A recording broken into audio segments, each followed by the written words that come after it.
to you. A brand new week in the month of January. It is January 12th today, if I'm not mistaken. And we are delighted to be with you. We have open phones this hour. Next hour, we're going to talk to Diane Keenan from the Eastside Soup Kitchen about some things coming up. And at 11 o'clock, McIntosh and Associates will be the subject of focus. So that's what's happening this morning. You're free to give us a call at 989-752-6111. Before we get into some of the heavier stuff of the day, I want to talk a little baseball and the Tigers, because they are in a situation now with Tarik Skubal, that they have to go to arbitration. I mentioned this the other day. He's asking $32 million. They're offering $19 million. So the arbitrators must determine whether he's worth more than the midpoint, $25.5 million. If he is, he gets the $32 million. If less, he gets the $19 million. Now you may think, okay, well, so what? Well, it will actually have impact on what happens down the road. Here's why. If, for example, the Tigers have to pay Tarik Skubal $32 million, that's going to take, let's see, 19, 20, it's going to take about $13 million out of their coffers, over and above the $19 million if they win. And if they have to give him that $13 million extra, they might back away from talking to other free agents because they might not have the money. So they're looking for starters right now. Bullpen, not bad. They're looking for starters. And they're talking to a couple of them, Lucas Giolito and Chris Bassett, among others. But again, if they have to give Tarik Skubal the $32 million, which, by the way,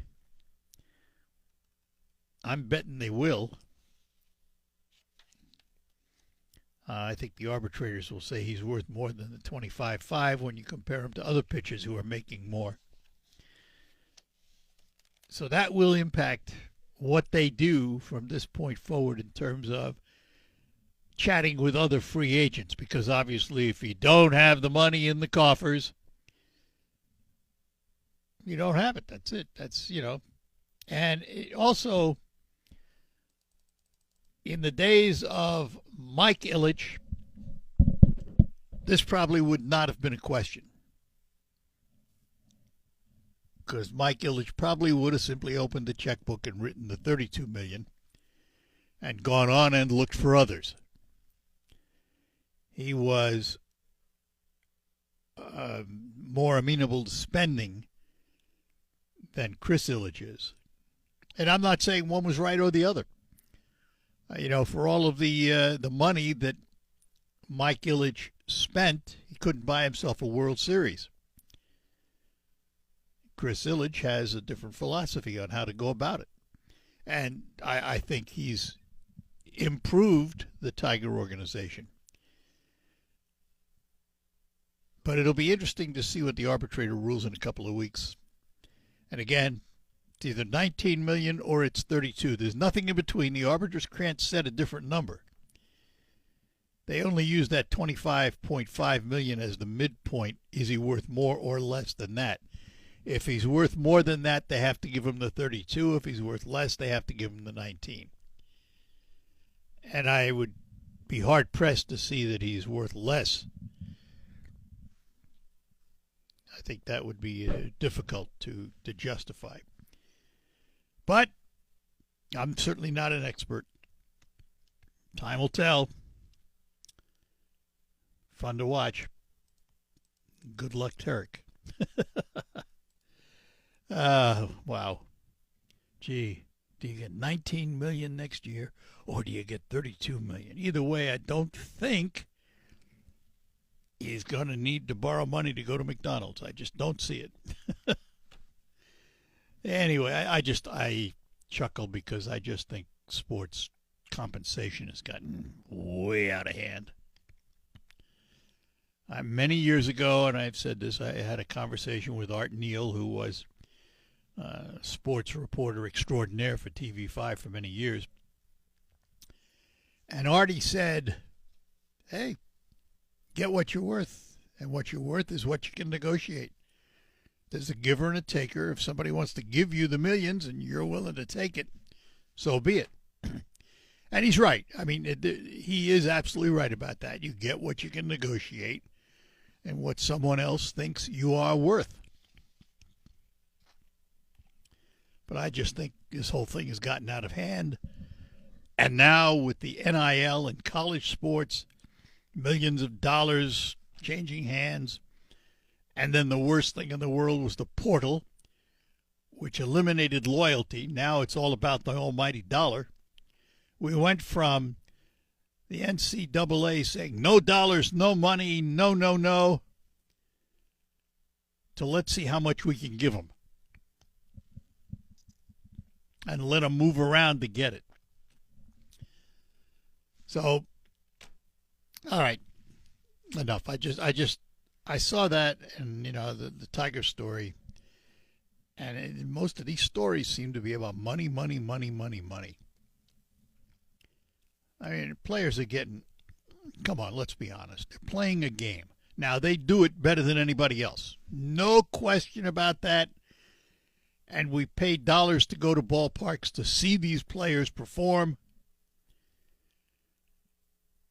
But how much is it really worth? I guess to the baseball organizations that are paying the money,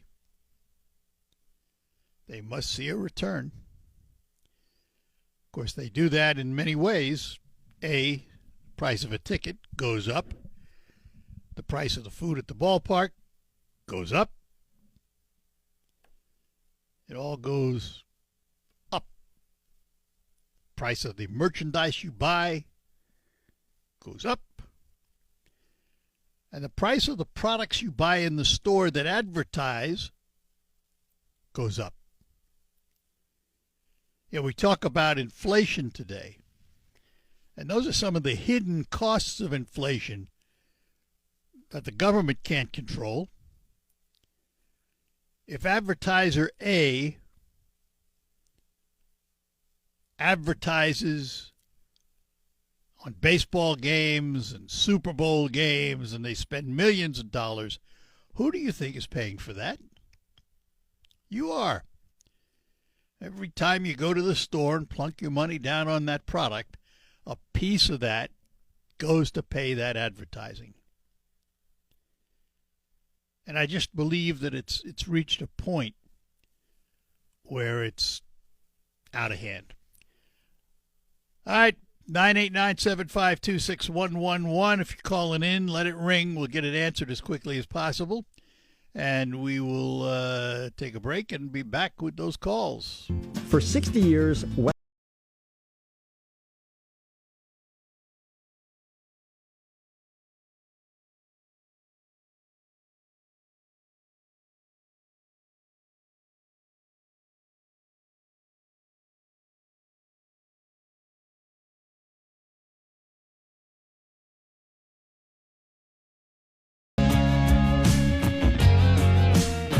We're back with you here on the Art Lewis Show. To our phone, Scott is in Saginaw. Good morning, Scott. Hey, morning, Art. I want to talk a little bit about the shooting there in Minneapolis and the woman who got herself killed. And the reason I say she got herself killed is because nobody forced her to be there. She could have been home with her wife. She could have been walking her dog. She could have been with her children. And so with that being said, Mayor Frey, the mayor of Minneapolis, what his comment was about it with his smug little smirk is he said, come on, the officer wasn't run over. So I guess it's okay to hit the ICE agent. You just can't run them over, is what he's saying. Yeah. And then he went on. I haven't got a lot of use for him. Not after his remarks and language. Not very. I know. Not very indicative of a professional mayor, in my view. No, he's not. And when he was asked about sanctuary city status, he simply said with a smug on his face, he said, the man going to drop off his two children at daycare and go work a 12-hour shift, he says, even though We know that they might not be from this country and from another country. He says, we don't waste resources on them because they make our city great. He went on to say, who we do arrest are murderers and carjackers. So he only arrests and separates U.S. citizens and refuses to waste money on arresting illegals. That's a very scary thing that he's telling us. And now we know why the Somalians were able to do, not just them, but other people in that state, how they were able to steal billions of dollars because they don't waste resources. I'm not looking into those people. Yeah. I mean, it's sickening. And then you have Omar. She's another one. Now, she says the ICE agent, if he had 10 years experience, shouldn't he have known to move away from a moving car? So apparently what these people are saying then is somebody wants to run Omar over. I guess that's her fault if she doesn't move. Is that what I'm getting from these people? That's what I would have heard. Yeah, but what's weird, though, is now a guy over in L.A. takes a U-Haul vehicle and rams through a bunch of protesters, and they arrest him. So why are they arresting him, but they're making this woman who tried to run over the ICE agent a hero? Well, I mean, I know the answer. You know the answer, but it's I mean, it's just unfortunate that we have such division in this country that you can't see what's right in front of your nose, and I just that bothers me that we've reached that point. It's too bad. It really is. Well, to me, it's mental illness. Well, I wouldn't go that far. I mean, listen, just because people have different views than I do doesn't make them mentally ill. But there are certainly questions as to why someone would think the way some of those folks do. But, you know, well, there's something wrong with it. There's something wrong with that thinking. No. If you think that you can go out there and disrupt law enforcement while they're doing their job and you are doing the right thing, you are delusional. Well, There's that may be, You're but delusional. Yeah, that may be, but still, it's it's disrupting is one thing, protesting is another. If you're legally protesting and you're just holding up signs, and even if you're yelling, okay, fine, but don't push me. Don't shove something in my face. Don't block my path. As an officer, I'm saying this. You know, that's where you cross the line. But if you want to protest and you want to stand on a corner, hold up your signs and yell and scream, more power to you. I agree. Yeah, I agree. The way they're doing this, and just like with that mayor, what he's doing, he's inflaming this. They're not. Oh, yeah, absolutely. You know, they're calling him Gestapo and all and the this. governor. It's ridiculous. Yeah. And now they're trying to unmask our ICE agents, and yet all the protesters can wear masks. It's just, it's sad. It's sad. It's really sad how this thing has just flipped around. And like I said, these people are delusional. Some of them are mentally ill. Well, and that's where we're at now. All right. Not all of them, but you can see that. Well, okay, that's good. Gotcha. But all right, I'll let you good go. Enough. I said my Thanks, piece. Scott. Appreciate it. Bye. Bye-bye.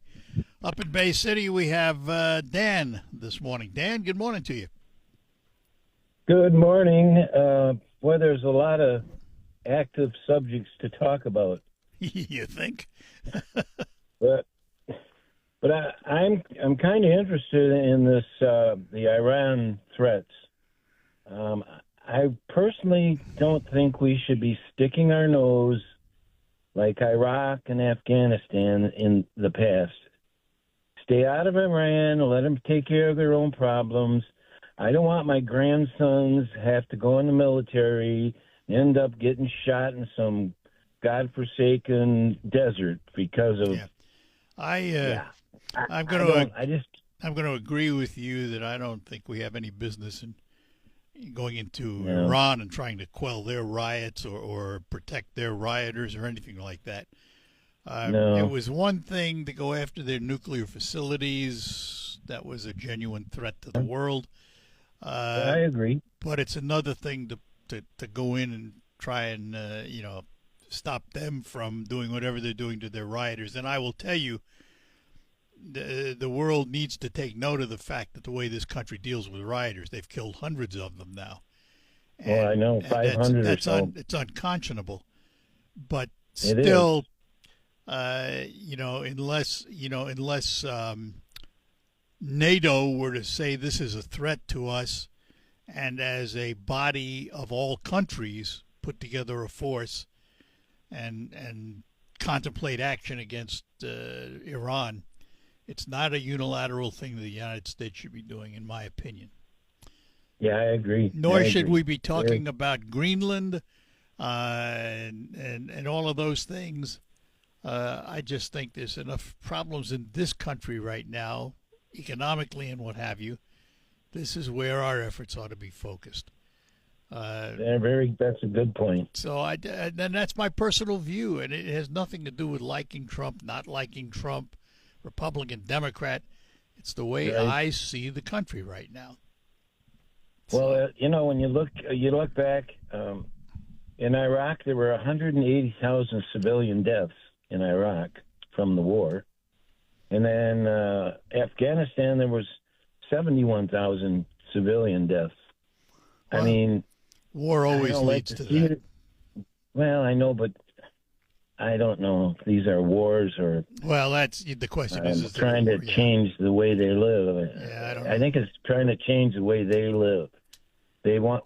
Well, and I think it goes back to the. I don't want to say it goes back to our Christian beliefs or our Zionist, people who think that. I don't know it, but it's just not. I just don't want to be there. I don't think we should stick our nose in there. Yep. All right. Unfortunately, I think we're gonna. And I don't think so. One final point. Why are they going to go after Powell? Well, apparently, according to the president, he didn't know anything about it. But according to the Justice Department, the Justice Department apparently is investigating him for potentially lying to Congress about the construction of the new building. I have no idea what it's about, so I'm not going to even comment about it. But they ought to leave him alone. Okay. He's going to be done in the near future. They just ought to leave him alone. There's so many other things that are important in this country today. I just, I shake my head sometimes. A lot of times. I do. All right. Good enough. Okay, bye. Thanks. Have a good day. Take care, Dan. Bye-bye now. And in Bay City, we find Susan this morning. Susan, good morning.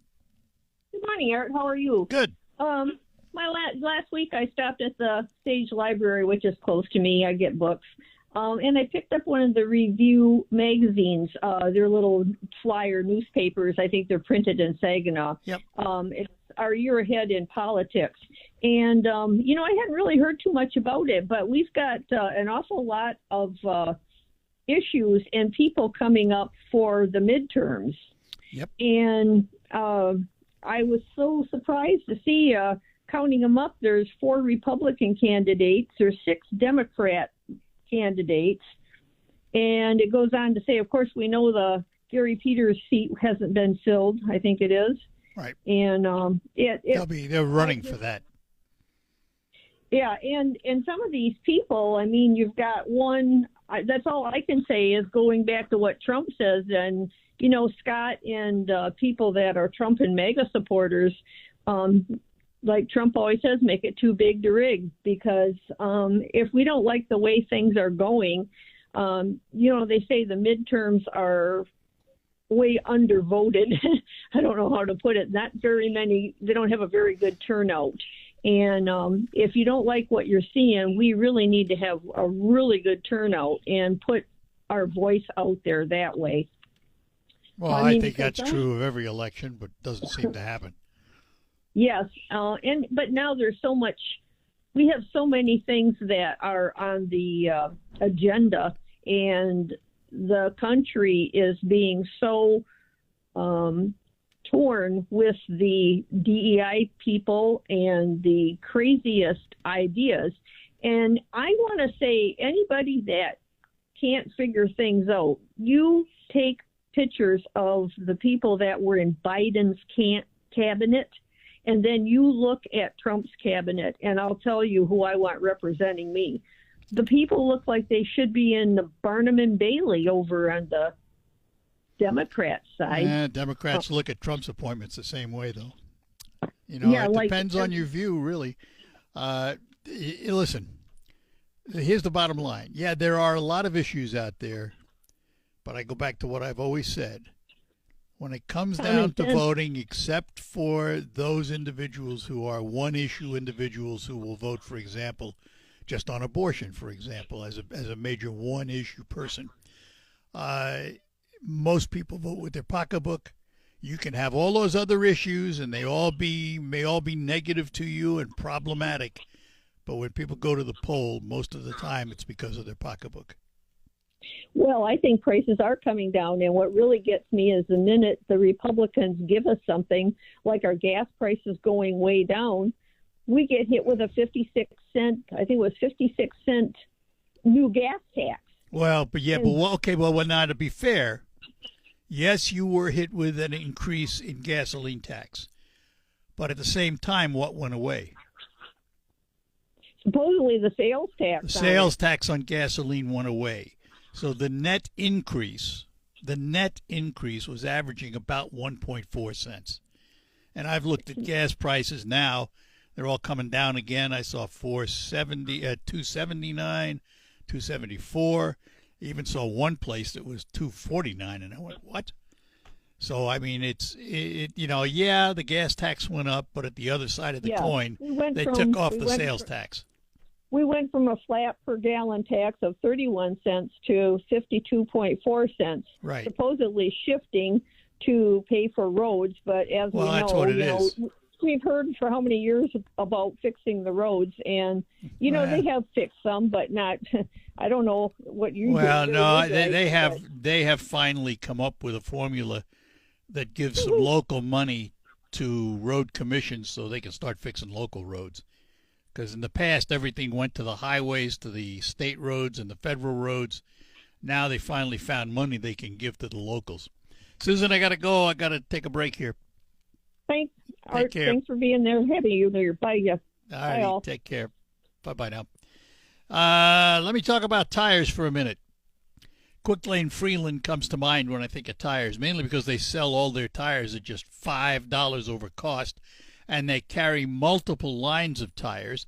They also carry winter tires. And you may say to yourself, well, I got all-season tires. What do I need winter tires for? Are they really different? The answer is yes, and I've asked John from Quick Lane Freeland to explain it. Hello, Art. Yes, winter tires are made with a pliable rubber compound that includes silica to stay flexible and maintain grip in freezing temperatures.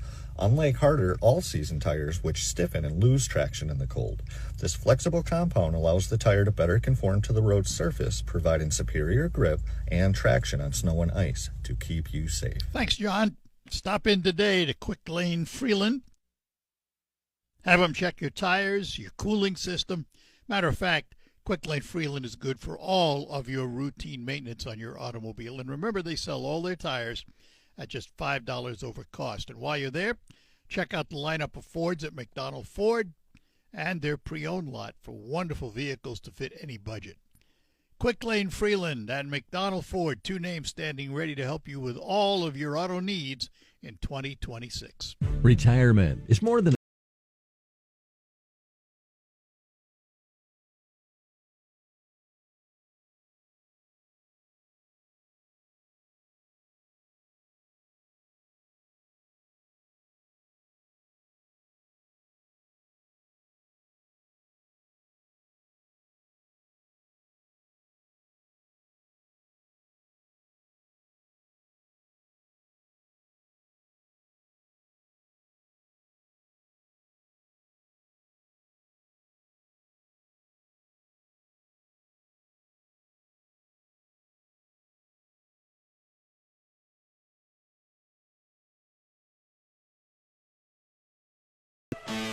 All right, back with you here on WSGW, and back to our phones in Bay City. We find Lou this morning. Lou, good morning. Good morning, Art. Back to the baseball item for a minute. Yeah. I know there's a luxury tax when they go over with how much money the league allows them to spend right. with the Pistons and that. Does that also go with the baseball? Well, baseball has some kind of a luxury tax. I don't know what the top number is that it kicks in. Yeah, I know. But the Tigers aren't close to it, so I think they're sailing free right now. But that's maybe why Hillis just want to spend as much money. Well, I think they could pay him the 32 and still have room in the cap. The question becomes, how much more can they spend before they hit the cap? Yeah. You know, Well, that was my question. I was wondering if there was a cap. Yeah, there is some. I don't know what the number is, but there is one. Okay, thank you. Yep, Appreciate it. betcha, Have a good day. You too, buddy. Thanks. Bye-bye now. Bye. And we go to Omer now and talk to Sparky. Good morning, Sparky. Morning, sir. How are you doing today? We're doing well. Just real briefly on the baseball. I think the cap is currently $244 million annual Okay, total. per year. Total Yeah. to all players, right? Yeah. Yes, for the team. But and the other side of that is also the taxpayers quite often are buying stadiums or building stadiums for these guys. So yeah, there's enough greed to go around for both sides. Taxpayers are doing everything. They don't have any money without us. You know, we pay for the tickets, we pay for the advertising, we pay for the stadiums, it all comes out of our pocket. The main reason I called was I'm not a fan of Donald Trump. Personally, his divorces, his convictions, his bankruptcies, all those kind of things. But as a person, I don't care for him. But the main thing is, before anyone says Trump derangement syndrome, he does do some good things. He brought China to the forefront. Apparently he's very, very good at manipulating the media. I know people say he got the bad deal. Yeah. I think he comes out on top more times than not. He loves to poke the bear, too. I mean, he just loves to poke it and twist. And then I believe, from what I've heard, that he's very charming on an individual basis. He can really talk to people and communicate well. I can tell you that's true. I've talked to him I think 3 times now. And he's always been very. I think. And I'll tell you something. One more thing. Just let me get this out there. I talked to a former congressman who rode in the limousine with him in the Beast. At a time they were talking about building the new lock up in Sault Ste. Marie, and he told me that he was impressed with the way Trump listened, asked important questions, and then said, "I'll support you." And he said he was charming. That's the word you used is exactly the word he used. So he can be that way. But when you put him in front of a microphone and a camera, there's another Donald Trump. Yes. But the reasons I would not vote for him would be I don't like the increased government spending that we've had under him this term, the way he verbally attacks the Federal Reserve, the way he wants to control the businesses and have like the golden share in U.S. Steel. And then initially when he said I and I alone, I think there are a lot of other financially fiscal Republicans available to vote for. I don't disagree with you. And, listen, doesn't matter. This is his last time. He's done. Yes. 3 years from now, we'll be talking about somebody else. I think the energy would be better spent trying to find new young people that are fiscally conservative, that want to balance our budget. First of all, I agree with you totally. But let me throw this out there. Given the nature of politics today and the divisiveness, where are you going to find those people? I'm sure they're out there, but it worries me that good people aren't going to want to run. That's why you have to look for them. Yeah. You can't just turn on a website or open a whatever, and you're probably going to have to find out who your local people are. I know Jonathan Dent a while ago said the local is so much more important than the federal, but you do have to be involved.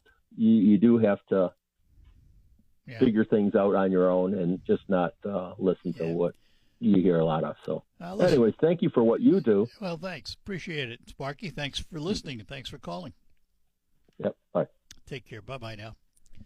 All right. We're going to take a break, come back. We'll get to Carl when we return here on WSGW. And I'm sure we